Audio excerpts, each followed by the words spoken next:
We'll be discussing the treatment of C. diff today. Next slide, I'd like to start with a case. This 71-year-old man has a history of diverticulitis and newly diagnosed prostate cancer, and he was admitted just last month, November 9th, with profuse watery diarrhea, weakness, and abdominal cramping, and he knew what he had. He had fever, leukocytosis. His CAT scan showed a gastroenteritis. On the next slide, in the upper left-hand corner, you can see some thickening of the colon. The next slide describes the fact that the patient received a single dose of IV cefazolin, 2 grams, on October 21st for a prostate biopsy. And because of his previous experience with C. diff, he took PO vancomycin, 125 milligrams twice a day for 4 days. Initially, he was okay, and then later he developed these symptoms. He tested positive for C. diff. Fidaxomicin was initiated on November 9th. He gradually improved and was discharged on the 4th hospital day. Next slide, please. This patient previously had extensive antibiotic exposure, and I originally met him in December 2014. And at that point, he described to me that he must have had 6 to 7 episodes of C. diff. He was given a prolonged PO vanco taper. He was instructed to gradually increase his fiber intake. We discussed probiotics in the form of kefir fermented milk drink. And next slide, in April of 2015, he underwent fecal transplant. His son was the donor. The fecal transplant was done by our homegrown method, utilizing capsules and concentrated cryopreserved feces. And you can see on the reference that Gerard Honig, who is the current president of Peggy Lillis, was really instrumental in the methodology and helped develop this with me. He had remained free from diarrheal illness since 2014, avoiding assiduously any antibiotics until that single dose of IV cefazolin and PO vancomycin did not rescue him from recurrent C. diff. Next slide, please. So we've been through a lot of wonderful discussions. Next slide. The pathogenesis of C. diff associated disease is basically founded on the disruption of normal flora. Next slide, please. It's the normal microbiota of the gut that is disrupted. And I think it's been described over and over again how C. diff is the poster child of microbiome-related issues, of dysbiosis.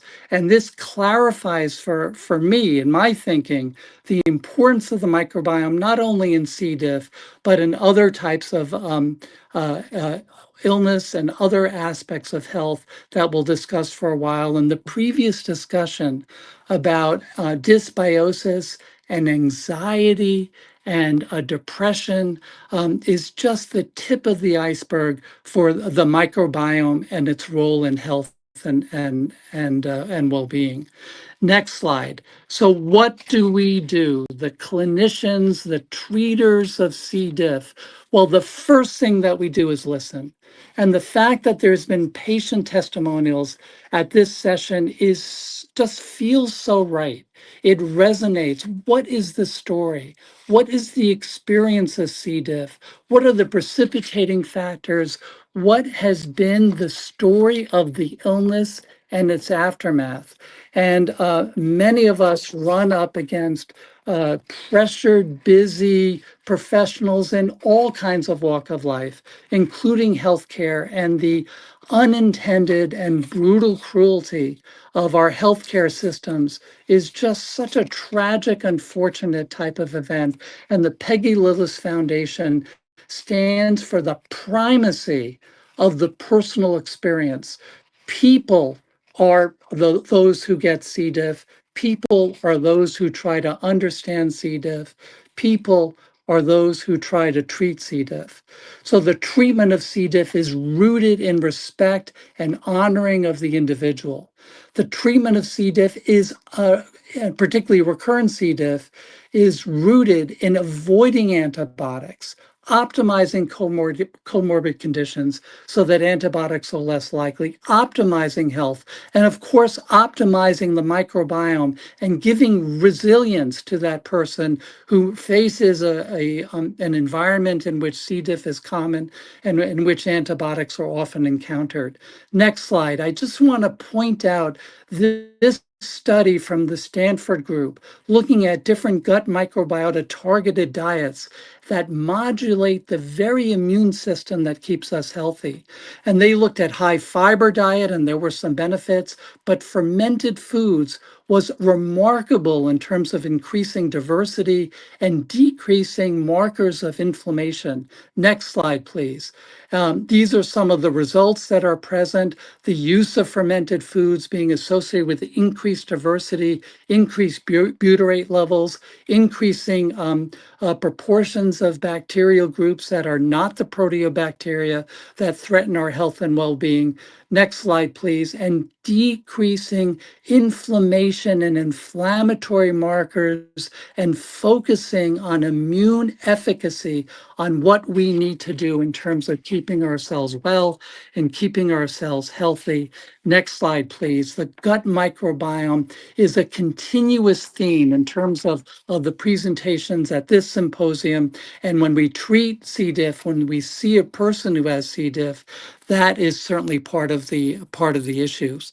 How do we treat CDI? How do we treat Clostridium difficile infection? We prevent infections before they occur.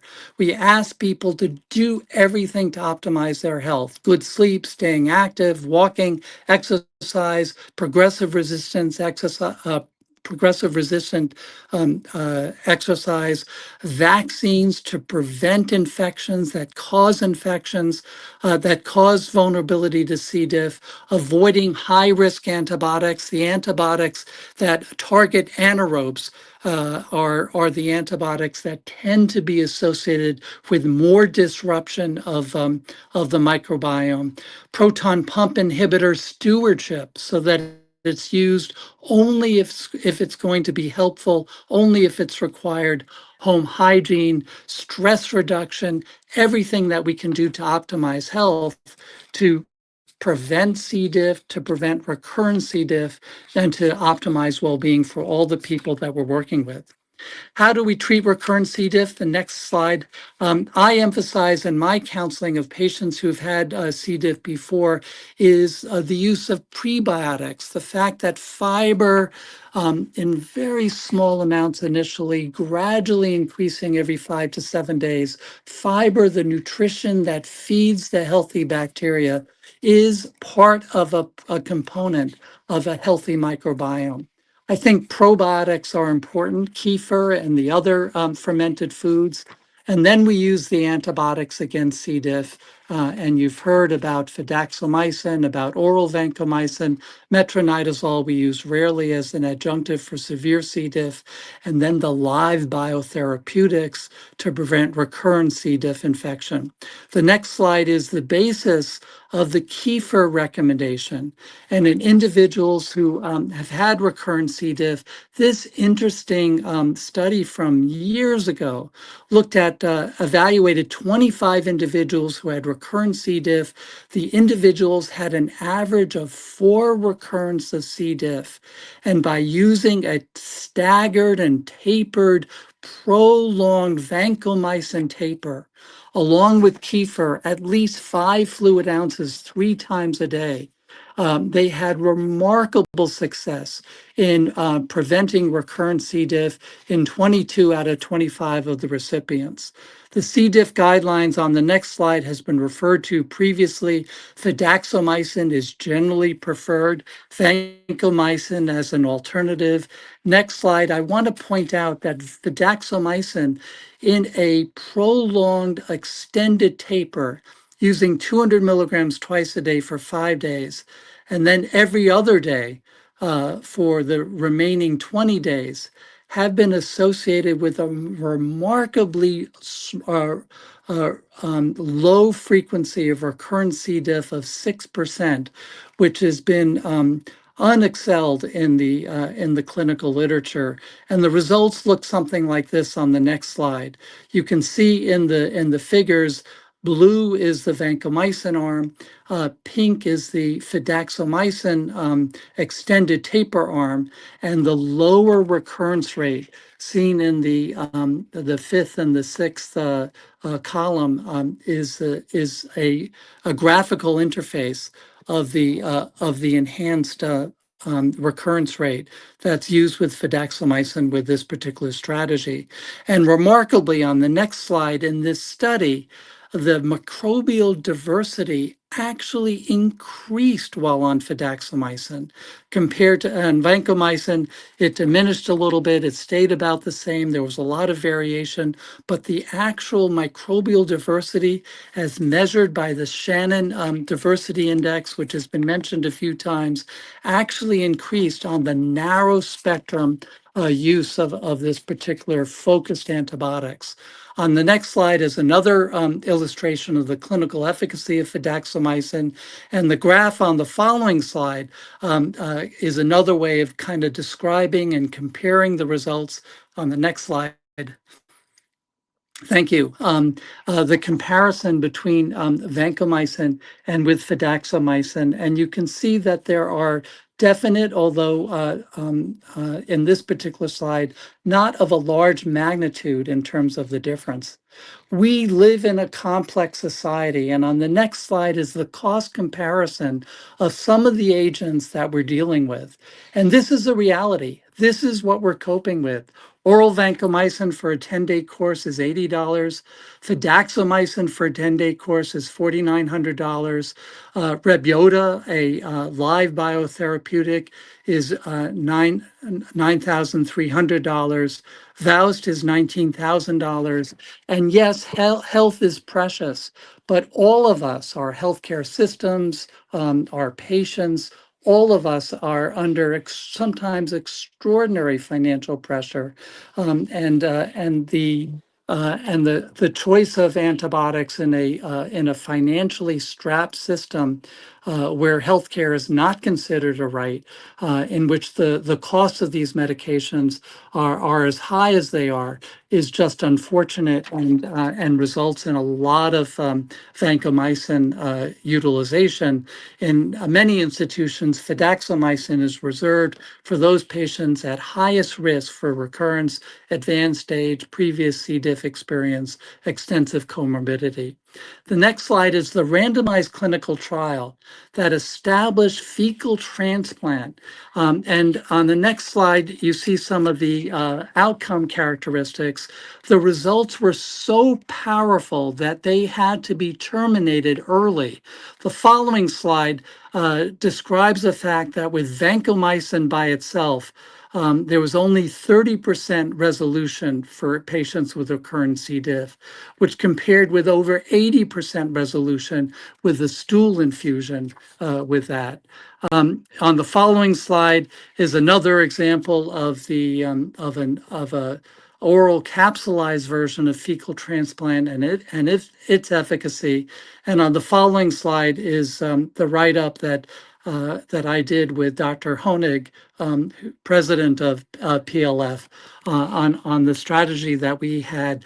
And when the FDA came down in 2019, requiring extraordinary types of testing, establishing fecal transplant feces as a drug that they were regulating. My microbiology lab was no longer willing to mess with the FDA and do the extensive trial. And it was just very unfortunate that this tool in my hands, the way that we were doing it, was lost. The following slide shows that our preliminary success was considerable, and the gratification of giving people their lives back and quality of life back was something that we were unable to follow up on. The following slide describes the real remarkable provision of these live biotherapeutics. And Rebiota, The enema is very effective. Next slide, it's a one-time enema preparation. The next slide describes some of the clinical efficacy of Rayboda in some of the initial studies for patients with high frequency recurrent C. diff. With Rayboda, the success rate was 71% against 58% with the placebo. And on the following slide is a graphical a representation of the result of placebo versus Rayboda. The following slide describes the other live biotherapeutic that's currently FDA approved. VOWST is a series of capsules that are used. The following slide describes some of the basis of this, and I'm very grateful to Paul Furstat for his authorship, for his leadership in terms of establishing the ability to use these live biotherapeutics and his work on this particular product. And Paul, this is the reference that I cite in my note to get coverage for these products, and I invoke your name on all of my patients with recurrent C. diff who I believe are candidates for this. And we've had a remarkable success rate in terms of being able to get insurance support and also drug company support to be able to allow the use of this expensive medication in the clinic. The recurrence rate for this was 12% versus 40% in placebo. And on the following slide demonstrates some of the graphical representation of that, which is also present on the slide afterwards. Having C. diff is serious and it has consequences. We've been talking about the quality of life. We've been talking about some of the mental health, psychological, all of the health benefits. And on the following slide, I had the opportunity to participate in a study in which we looked at all of the cases of C. diff in New York State from a few years ago. And we matched these 25,000 cases by propensity score matching with individuals who did not have C. diff. And in the following slide, we saw significant increases in rehospitalization rate. We saw significant increases in mortality rate. We saw significant increases in cost of care. C. diff is significant. Being hospitalized for C. diff is a marker of severe vulnerability to total global health that impacts people, that impacts the healthcare system, that impacts society. And I believe that the reason for this is on the following slide. The gut microbiome is a profound, it's like the forgotten organ. It is a diverse array that we're just beginning to appreciate. The following slide describes the magnitude of the gut microbiome, 10 to the 14 bacteria.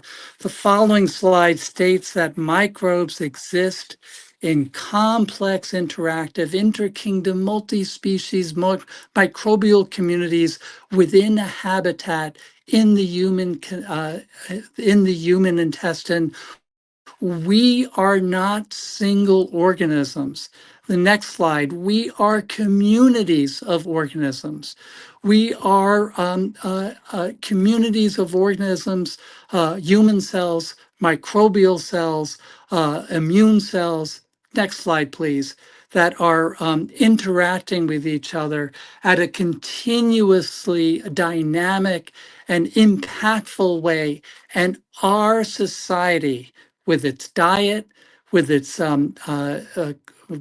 overemphasis on cleanliness and sterility, with taking us away from our evolutionary heritage, where we played in the dirt, we were in the environment, we were in the world, has given us an epidemic of dysbiosis.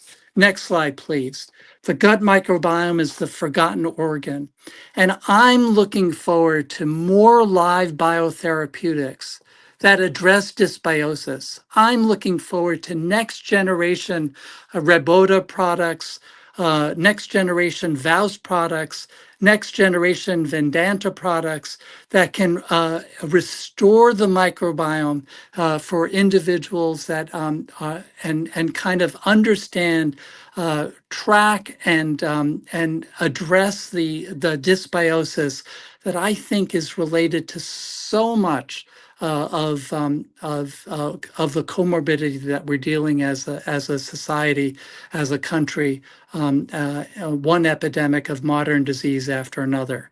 So in the meantime, the next slide, our advice is to eat fiber, is to understand that individuals who are ill may not be able to get there right away, that gradual increases of fiber makes an impact in terms of our diversity. Next slide. May some of your meals resemble this, but from the Stanford group and from the results and the understanding that we have of restoring the microbiome, we also have to ask people to eat fermented foods on the next slide. And these are examples of some of the fermented foods that are important. Kefir we discussed, some of the pickled foods that are so helpful, some of the Asian foods that make a difference. And I do recommend that on the following slide that you have a cupboard that resembles this, and that you have a diverse and healthy microbiome, and that all of us understand that our health is related to the community of people with each other, of people with our environment, of human beings with microbial beings. We are all living in community. My patient is now discharged. He's taking fidaxomicin. He's feeling better, and he and I are wondering whether or not a live biotherapeutic is in his future. I really appreciate the chance to speak today, and I just feel honored to be part of the Peggy Lillis Foundation, and wish all of you a diverse diet and a healthy well-being. Well, thank you so much, Bruce. That was a lot. It was a lot of really great stuff. If you have a few minutes, we do have a few questions, if you're okay to take them. Sure. So let me just get back here. So someone asked if you're talking about taking probiotics, are we talking about something like Florastor or Seed? I'm not familiar with Seed. I'm not familiar with seed. Florastor does have some benefit in terms of preventing C. diff. Florastor is a probiotics. It's Saccharomyces boulardii. I do want to point out that in kefir, there is another probiotic, Saccharomyces florentis, which is very similar. I think kefir is the bomb. I think fermented foods are really, really helpful. And Florastor, after a person has C. diff, doesn't seem to be able to prevent the recurrences. As has been pointed out, the microbiome is complex. There are over 1,000 different types of microbial beings in our gut, and a single probiotic, whether or not it's Florastor or Lactobacillus acidophilus or one other thing, isn't quite up to the dynamism and biology to be able to restore that microbiome. It does take a village. And then Jerry asks, is there a particular kefir product you recommend? He mentions Lifeway, but I believe there are several of them. There's several of them, and I think all of them are okay. I'm most familiar with the Lifeway brand. The Lifeway brand has 12 different probiotics in it, and the reference that I flashed by did reference the Lifeway brand. I do think that the other brands are also effective and somewhat less expensive. I think one of the things that people should think about with kefir, though, is that some of the brands have sugar in them, and I think we should try to avoid the ones that have added sugar in them, because sugar kind of feeds C. diff, doesn't it? Kefir has sugar in it. The milk sugar is pre-digested by the Okay. fermentation process. And so people who are lactose intolerant do very, very well with kefir. Kefir tastes funky to a lot of people, and the fruit flavors are pretty good. Strawberry, banana, and blueberry are some of the favorites, but they do have extra sugar in it. And I like plain kefir with a little bit of cinnamon in it, and it tastes classy and I think pretty good. What do you just put a little vodka in it? There you go. So Brenda asks, she is now asymptomatic regarding C. diff, but needs antibiotics for a UTI. Should she ask about a concurrent like antibiotic? I think she meant vancomycin. Vancomycin 125 twice a day has been effective in many people in terms of preventing C. diff, but not in the patient that I described. He Right. had a single dose of cefazolin. Cefazolin is a real low risk antibiotic. Any antibiotic can cause C. diff, but vancomycin, as been pointed out before, does cause a dysbiosis. There have been cases of C. diff after oral vancomycin. PO vancomycin has been reported to cause C. diff. It just kind of blows me away. There's not a lot of experience with it, but there are some individuals that are using fidaxomicin during the antibiotic phase and trying to help people to get through that if they're very, very prone to getting C. diff. The highest risk of recurrence is within 90 days of a previous episode. And if you're further out, and if you're taking a microbiome repleting restorative diet, then hopefully that'll give people the resilience so that they won't be so vulnerable to getting C. diff again. Yeah. I agree. I mean, a lot of this, and there are folks in the chat, including Kiki Buckley and others who are C. diff survivors, who have really changed their diet much in the way that you were talking about, with a lot of fermented foods and other things, and have been C. diff free for years now. Susan asks, what are your views on artificial sweeteners and microbiome disruption? Are there any more safe than others? I don't know the literature on that. My impression is that stevia might be safer than some of the other ones. It's just very, very bizarre to encounter reports of some of the artificial sweeteners being associated with gut disruption and gut disruption being associated with weight gain.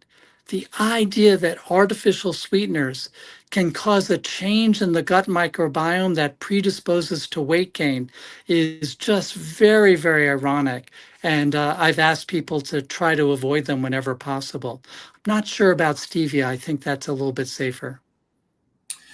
Yeah, I mean, my tendency, because I do have a sweet tooth, is I would much prefer to have a smaller amount of sugar and have it be less sweet than to have anything that's like a chemical that I don't know what it is. And even when I cook or I bake, I tend to use less sugar than the recipe calls for, but I don't want to use those products. So we have a question from Ben Ham, who's, hopefully I'm not butchering your name. He says most fermented products available in the market, including kefir, are pasteurized. How do they help as a probiotic? Were there studies on how fermented foods help? Well, pasteurization is sterilization. And yogurt, for example, is pasteurized, and then they put some probiotic in it afterwards. That's not true for some Greek yogurts. Kefir is fermented after the pasteurization process. If you pasteurize a fermented food, it no longer has any probiotic benefit. So you'd have to kind of look at the sequence of circumstances.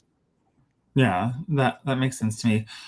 And Brenda has a question that so one of the things that we hear when we talk to people about, changing their diet and stuff, is that a lot of people have challenges digesting certain foods, and kefir and raw vegetables can be some of the things that they find most difficult.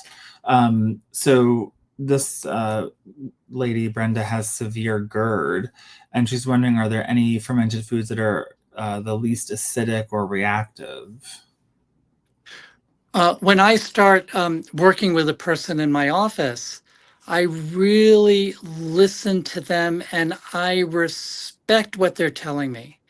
And I understand that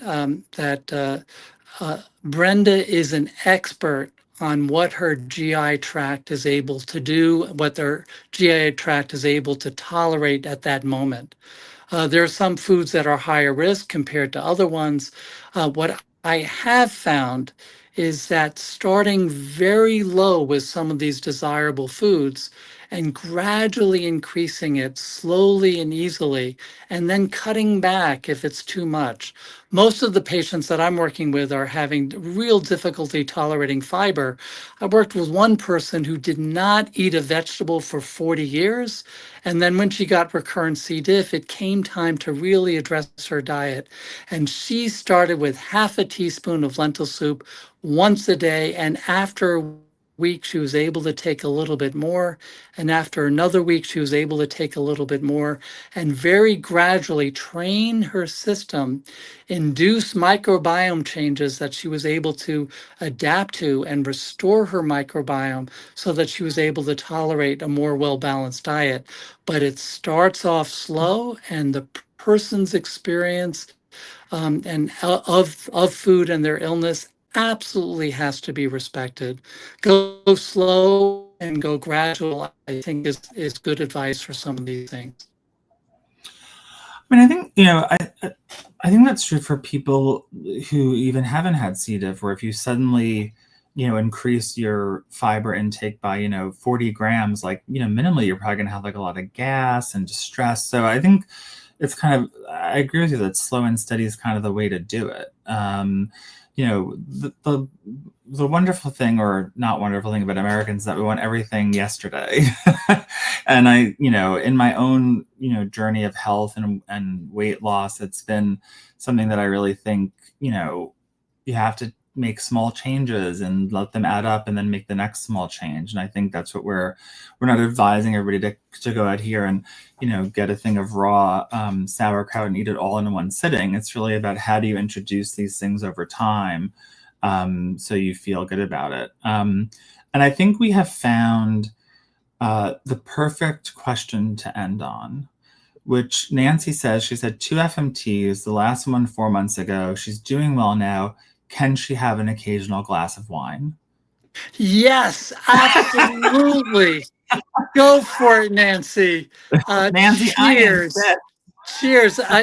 From this question, Nancy, I'm going to have a glass of wine. I just think that's really, yes, you can. And that's part of being healthy.